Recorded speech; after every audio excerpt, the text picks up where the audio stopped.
ದೇವರ ಪರಿಶುದ್ಧ ನಾಮಕ್ಕೆ ಸ್ತೋತ್ರವಾಗಲಿ. ದೇವರ ಒಳ್ಳೆಯ ಮತ್ತು ಪ್ರೀತಿಯ ಸೃಷ್ಟಿಯಾದ ಮನುಷ್ಯರೇ, ನಿಮ್ಮೆಲ್ಲರಿಗೂ ನಮ್ಮ ರಕ್ಷಕನಾದ ಯೇಸು ಕ್ರಿಸ್ತನ ಹೆಸರಿನಲ್ಲಿ ವಂದನೆ ಹಾಗೂ ಈ ದಿನದ ವಾಕ್ಯ ಧ್ಯಾನಕ್ಕಾಗಿ ಸ್ವಾಗತ. ಪ್ರಿಯರೇ, ನಾವು ಕಳೆದ 2 ವಿಡಿಯೋಗಳಲ್ಲಿ ಯೇಸು ಯಾರು ಮತ್ತು ದೇವದೂತನು ಯೇಸುವಿನ ಜನನವನ್ನು ಮುಂತಿಳಿಸಿದ್ದು ಇದ್ರ ಬಗ್ಗೆ ಮಾತಾಡ್ಕೊಂಡಿದ್ದೀವಿ. ಇವತ್ತಿನ ವಿಡಿಯೋದಲ್ಲಿ ನಾವು ಯೇಸುವಿನ ಜನನವನ್ನು ದೂತರು ಕುರುಬರಿಗೆ ತಿಳಿಸಿದ್ದು ಮತ್ತು ಮೂಡಣ ದೇಶದ ಜೋಯಿಸರಿಗೆ ನಕ್ಷತ್ರವು ಯೇಸು ಸ್ವಾಮಿ ಹುಟ್ಟಿದ ಸ್ಥಳದ ದಾರಿ ತೋರಿಸಿದ್ರ ಬಗ್ಗೆ ಇವತ್ತು ನಾವು ಓದ್ಕೊಳ್ಳೋಣ. ಮೊದಲನೇದಾಗಿ ಲೂಕನು ಬರೆದ ಸುವಾರ್ತೆ 2ನೇ ಅಧ್ಯಾಯದಲ್ಲಿ 1ರಿಂದ 17 ವಚನಗಳವರೆಗೆ ನಾವು ಓದ್ಕೊಳ್ಳೋಣ. ಯೇಸು ಕ್ರಿಸ್ತನ ಜನನವು ದೇವದೂತರು ಅದನ್ನು ಕುರುಬರಿಗೆ ತಿಳಿಸಿದ್ದು. ಆ ಕಾಲದಲ್ಲಿ ರಾಜ್ಯವೆಲ್ಲ ಕಾನೇಶುಮಾರಿ ಬರೆಸಿಕೊಳ್ಳಬೇಕೆಂಬ ಆಜ್ಞೆಯು ಚಕ್ರವರ್ತಿಯಾದ ಔಗುಸ್ತನಿಂದ ಹೊರಟಿತು. ಕುರೇನ್ಯನು ಸುರಿಯಕ್ಕೆ ಅಧಿಪತಿಯಾಗಿದ್ದಾಗ ಈ ಮೊದಲನೆಯ ಕಾನೇಶುಮಾರಿ ನಡೆಯಿತು. ಆಗ ಎಲ್ಲರೂ ಕಾನೇಶುಮಾರಿ ಬರೆಸಿಕೊಳ್ಳುವುದಕ್ಕಾಗಿ ತಮ್ಮ ತಮ್ಮ ಊರುಗಳಿಗೆ ಹೊರಟರು. ಯೋಸೇಫನು ಸಹ ತಾನು ದಾವೀದನ ಮನೆತನದವನು ಗೋತ್ರದವನು ಆಗಿದ್ದರಿಂದ ಹೆಸರು ಬರೆಸಿಕೊಳ್ಳುವುದಕ್ಕಾಗಿ ತನಗೆ ನಿಶ್ಚಿತಾರ್ಥವಾಗಿದ್ದ ಮರಿಯಳ ಸಂಗಡ ಗಲಿಲಾಯ ಸೀಮೆಯ ನಜರೇತ್ ಎಂಬ ಊರಿನಿಂದ ಹೊರಟು ಯೂದಾಯದಲ್ಲಿರುವ ಬೆತ್ಲೆಹೇಮ್ ಎಂಬ ದಾವೀದನೂರಿಗೆ ಹೋದನು. ಆಗ ಮರಿಯಳು ಪೂರ್ಣ ಗರ್ಭಿಣಿಯಾಗಿದ್ದಳು. ಅವರು ಅಲ್ಲಿದ್ದಾಗ ಆಕೆಗೆ ದಿನ ತುಂಬಿತು. ಆಕೆಯು ತನ್ನ ಚೊಚ್ಚಲ ಮಗುವನ್ನು ಹೆತ್ತು ಬಟ್ಟೆಯಲ್ಲಿ ಸುತ್ತಿ ಛತ್ರದಲ್ಲಿ ಅವರಿಗೆ ಸ್ಥಳವಿಲ್ಲದ ಕಾರಣ ಅವನನ್ನು ಗೋದಲಿಯಲ್ಲಿ ಮಲಗಿಸಿದಳು. ಇಲ್ಲಿ ನಮಗೇನು ಗೊತ್ತಾಗ್ತಾ ಇದೆ, ಅವರು ಕಾನೇಶುಮಾರಿ ಬರೆಸ್ಕೊಳ್ಳೋದಕ್ಕೆ ಹೋಗೋದಕ್ಕೋಸ್ಕರ ಹೋಗ್ಬೇಕಾದ್ರೆ ಹೋಗಿ ಅಲ್ಲಿ ಸುಮಾರು ದಿನ ಇದ್ರು ಅನ್ಸುತ್ತೆ. ಆಗಾಗಲೇ ಮರಿಯಳಿಗೆ ದಿನ ತುಂಬಿತ್ತು, ಅಂದ್ರೆ ಪೂರ್ಣ ಗರ್ಭಿಣಿಯಾಗಿದ್ದಳು. ಅಷ್ಟೊತ್ತಿಗಾಗಿ ಆಕೆಗೆ ದಿನ ತುಂಬಿ ಡೆಲಿವರಿ ಆಗುವಂತಹ ಸಮಯ ಬಂದೇ ಬಿಡ್ತು. ಆಗ ಅವರಿಗೆ ಮಗು ಹುಟ್ಟಿತು. ಹುಟ್ಟಿದ ಮಗು ಅಂದ್ರೆ ಛತ್ರದ ಎಲ್ಲಾ ಕಡೆ ಅಂದ್ರೆ ಕಾನೇಶುಮಾರಿ ಅವರು ಹೆಸರುಗಳು, ವಂಶದ ಹೆಸರುಗಳು ಬರೆಸ್ಕೊಳ್ಳೋದಿಕ್ಕೆ ಬಂದಿರ್ಬೇಕಾದ್ರೆ ಎಲ್ಲೆಲ್ಲೂ ಅವರಿಗೆ ಸ್ಥಳ ಸಿಗದೆ ಹೋಯಿತು. ಅಂದ್ರೆ ಎಲ್ಲಾ ಜಾಗಗಳು ಭರ್ತಿಯಾಗಿತ್ತು. ಎಲ್ಲಿ ಜಾಗ ಸಿಗದ ಕಾರಣ, ಛತ್ರದಲ್ಲಿಯೂ ಜಾಗ ಸಿಗದ ಕಾರಣ ಹುಟ್ಟಿದ ಮಗುವನ್ನು ಅವರು ಗೋದಲಿಯಲ್ಲಿ ತೆಗೆದುಕೊಂಡು ಹೋಗಿ ಮಲಗಿಸಿದ್ರು. ಆ ಸೀಮೆಯಲ್ಲಿ ಕುರುಬರು ಹೊಲದಲ್ಲಿದ್ದುಕೊಂಡು ರಾತ್ರಿಯಲ್ಲಿ ತಮ್ಮ ಕುರಿ ಹಿಂಡನ್ನು ಕಾಯುತ್ತಿರಲಾಗಿ ಕರ್ತನ ದೂತನೊಬ್ಬನು ಬಂದು ಅವರ ಎದುರಿನಲ್ಲಿ ನಿಂತನು. ಕರ್ತನ ಪ್ರಭೆಯು ಅವರ ಸುತ್ತಲೂ ಪ್ರಕಾಶಿಸಿತು. ಅವರು ಬಹಳವಾಗಿ ಹೆದರಿದರು. ಆ ದೂತನು ಅವರಿಗೆ, ಹೆದರಬೇಡಿರಿ, ಕೇಳಿರಿ, ಜನರಿಗೆಲ್ಲ ಮಹಾ ಸಂತೋಷವನ್ನುಂಟು ಮಾಡುವ ಶುಭ ಸಮಾಚಾರವನ್ನು ನಿಮಗೆ ತಿಳಿಸುತ್ತೇನೆ. ಅದೇನೆಂದರೆ, ಈ ಹೊತ್ತು ನಿಮಗೋಸ್ಕರ ದಾವೀದನೂರಿನಲ್ಲಿ ಒಬ್ಬ ರಕ್ಷಕನು ಹುಟ್ಟಿದ್ದಾನೆ. ಆತನು ಕರ್ತನಾಗಿರುವ ಕ್ರಿಸ್ತನೇ.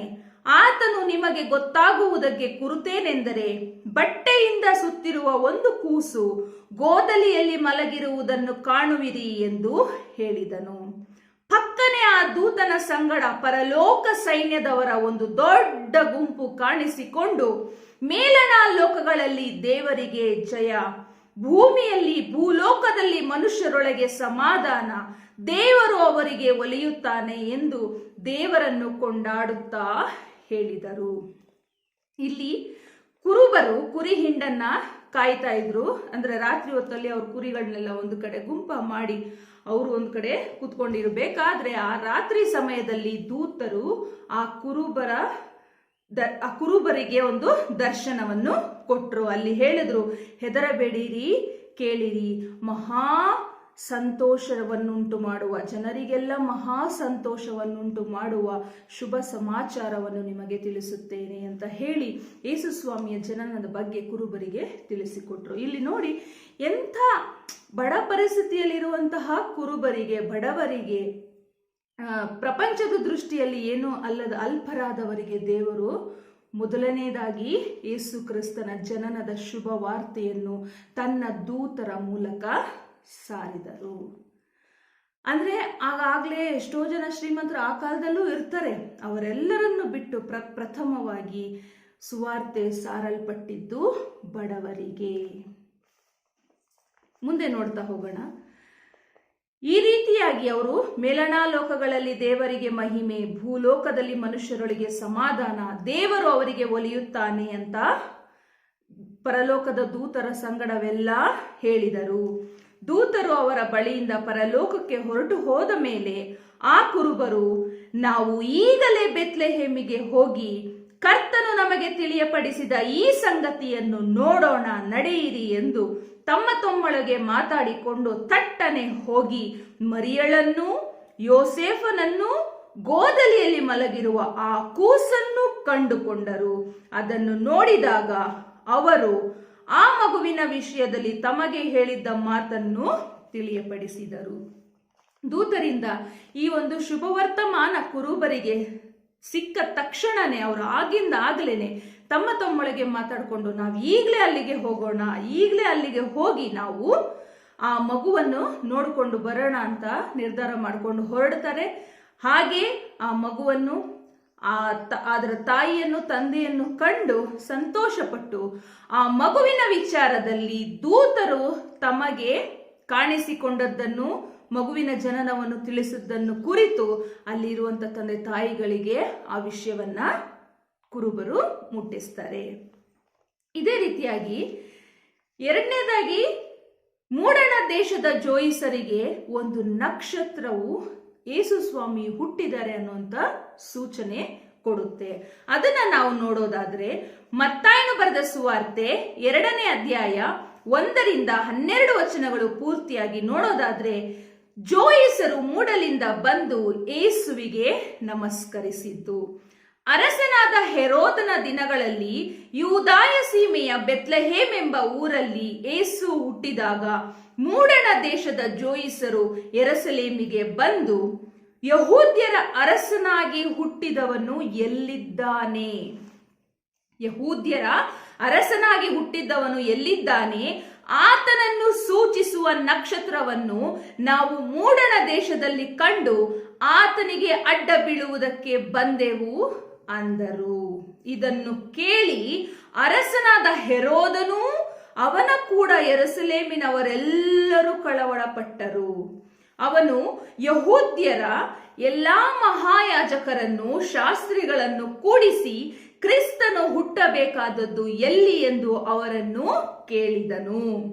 ಅವರು ಅವನಿಗೆ, ಯೂದಾಯದ ಬೆತ್ಲೆಹೇಮಿನಲ್ಲಿಯೇ, ಯಾಕೆಂದರೆ ಯಹೂದ ಸೀಮೆಯ ಬೆತ್ಲೆಹೇಮೆ, ಯಹೂದದ ಮುಖ್ಯ ಪಟ್ಟಣಗಳಲ್ಲಿ ನೀನು ಎಷ್ಟು ಮಾತ್ರವೂ ಸಣ್ಣದಲ್ಲ. ಒಬ್ಬ ಅಧಿಪತಿ ನಿನ್ನೊಳಗಿಂದಲೇ ಹೊರಡುವನು, ಆತನು ತನ್ನ ಪ್ರಜೆಯಾದ ಇಸ್ರಾಯೇಲನ್ನು ಆಳತಕ್ಕವನು ಎಂಬುದಾಗಿ ಪ್ರವಾದಿಯ ಮುಖಾಂತರ ಬರೆದದೆ ಎಂದು ಹೇಳಿದರು. ಯಾರು ಇಲ್ಲಿ? ಶಾಸ್ತ್ರಿಗಳು. ಯಾರಿಗೆ? ಹೆರೋದ ರಾಜನಿಗೆ. ಆಗ ಹೆರೋದನು ಯಾರಿಗೂ ತಿಳಿಯದಂತೆ ಆ ಜೋಯಿಸರನ್ನು ಕರೆಸಿ ಆ ನಕ್ಷತ್ರವು ಕಾಣಿಸಿದ ಕಾಲವನ್ನು ಅವರ ಕಡೆಯಿಂದ ಚೆನ್ನಾಗಿ ತಿಳುಕೊಂಡು, ನೀವು ಹೋಗಿ ಆ ಕೂಸಿನ ವಿಷಯದಲ್ಲಿ ಚೆನ್ನಾಗಿ ವಿವರಣೆ ಮಾಡಿರಿ, ಅದು ಸಿಕ್ಕಿದ ಮೇಲೆ ನನಗೆ ತಿಳಿಸಿರಿ, ನಾನೂ ಬಂದು ಅದಕ್ಕೆ ಅಡ್ಡ ಬೀಳಬೇಕು ಎಂದು ಹೇಳಿ ಅವರನ್ನು ಬೆತ್ಲೆಹೇಮಿಗೆ ಕಳುಹಿಸಿದನು. ಆ ಜೋಯಿಸ್ರ ಹತ್ರ ಮಾತಾಡ್ಬಿಟ್ಟು ಎಲ್ಲ ಅವ್ರ ಹತ್ರ ವಿಷಯ ತಿಳ್ಕೊಂಡು, ನೀವು ಹೋಗಿ ಆ ಕೂಸನ್ನ ನೋಡ್ರಿ, ಆಮೇಲೆ ಬಂದು ನನಗೆ ಹೇಳ್ರಿ, ನಾನು ಹೋಗಿ ಆ ಕೂಸಿಗೆ ಅಡ್ಡ ಬೀಳ್ಬೇಕು ಅಂತ ಹೇಳ್ತಾರೆ.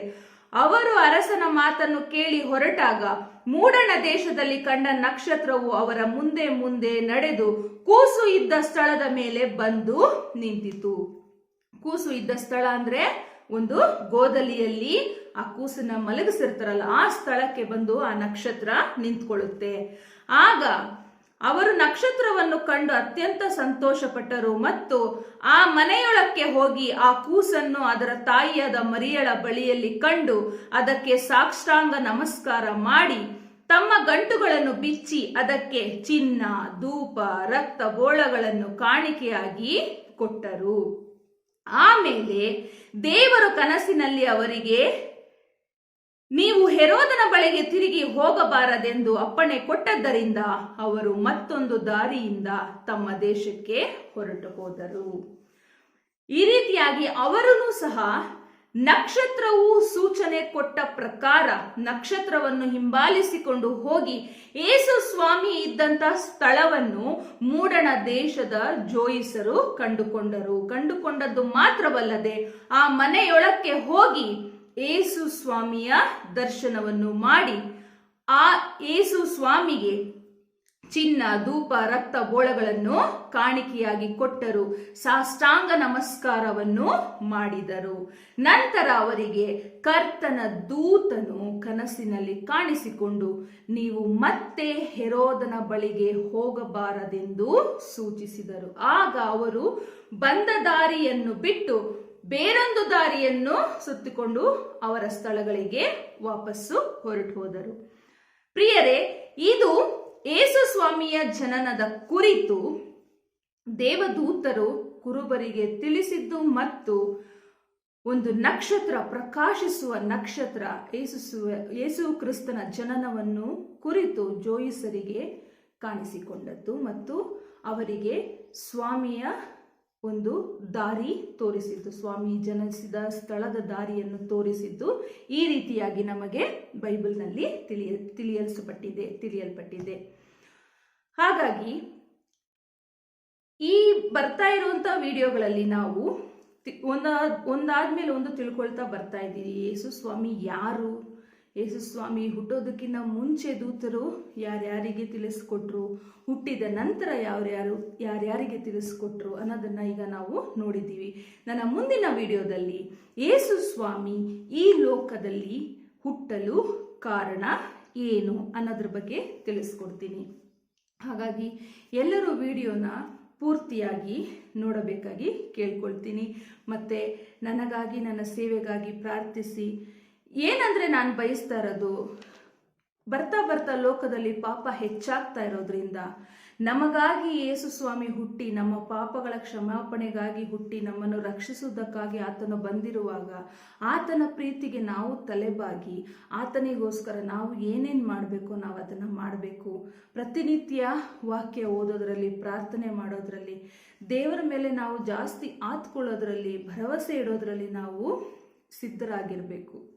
ಸ್ವಾಮಿ ದಾರಿನ ಕಂಡುಕೊಳ್ಳೋದ್ರಲ್ಲಿ, ವಾಕ್ಯಗಳಲ್ಲಿ ಅಡಗಿರುವಂಥ ಗೂಢಾರ್ಥಗಳನ್ನು ತಿಳ್ಕೊಳ್ಳೋದ್ರಲ್ಲಿ ನಾವು ಹೆಚ್ಚು ಆಸಕ್ತಿ ವಹಿಸಬೇಕು. ಯಾಕಂದ್ರೆ ಈ ಪ್ರಪಂಚದಲ್ಲಿ ಇರೋಂಥ ನಾವೆಲ್ಲರೂ ಮನುಷ್ಯರೇ, ಒಳ್ಳೆಯವರಾಗಿರ್ಬೋದು, ಕೆಟ್ಟವರಾಗಿರ್ಬೋದು. ಆದರೆ ತುಂಬಾ ಪರಿಸ್ಥಿತಿ ಮೀರಿದಾಗ ಮನುಷ್ಯರು ಕಾಪಾಡೋದಕ್ಕೆ ಆಗೋದಿಲ್ಲ. ಯಾಕೆಂದ್ರೆ ದೇವರೊಬ್ಬರಿಂದ ಮಾತ್ರನೇ ಸಾಧ್ಯ. ಹಾಗಾಗಿ ನಾವು ದೇವರ ಪಾದನ ಗಟ್ಟಿಯಾಗಿ ಹಿಡ್ಕೋಬೇಕು. ಆತನನ್ನು ಹೆಚ್ಚಾಗಿ ನಾವು ಆಶ್ರಯಿಸ್ಕೊಳ್ಬೇಕು.